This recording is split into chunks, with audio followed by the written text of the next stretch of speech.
Hi friends, summer holidays వచ్చినాను. మా అమ్మమ్మ ఇంటికి వచ్చినాం. మా అమ్మమ్మ అయితే మా కోసం బచ్చప్ప చేసింది.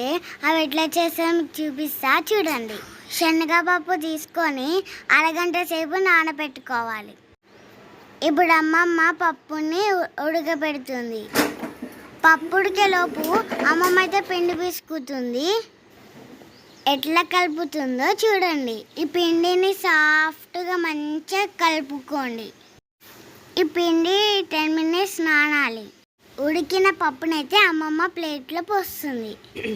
చూడండి ఎంత మంచి ఉడికిన పప్పు. ఇప్పుడు అమ్మమ్మ బెల్లం పాకం పడుతుంది.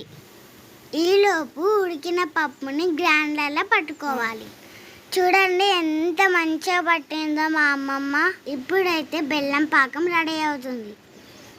రెడీ అయిన బెల్లం పాకంలా పప్పు పిండిని పోసుకొని మంచిగా కలుపుకోండి సాఫ్ట్గా.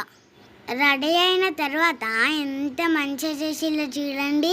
దాన్ని లడ్డు లడ్డు చేసిళ్ళు. నాకైతే అది తినబుద్ధి అయింది, కానీ మా మమ్మీ వాళ్ళే ఇవ్వలేదు.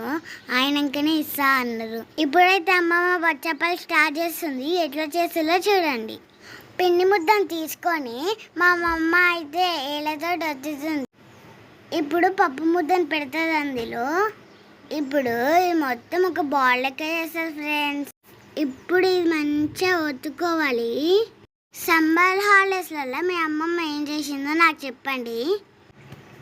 ఇప్పుడైతే మా అమ్మమ్మ నెయ్యి పోసుకుంటూ బచ్చప్పల్ని కాల్స్తుంది. నాకైతే మంచి వాసన వస్తుంది ఫ్రెండ్స్. తినబుద్ధి అవుతుంది అని ఇస్తలేరు.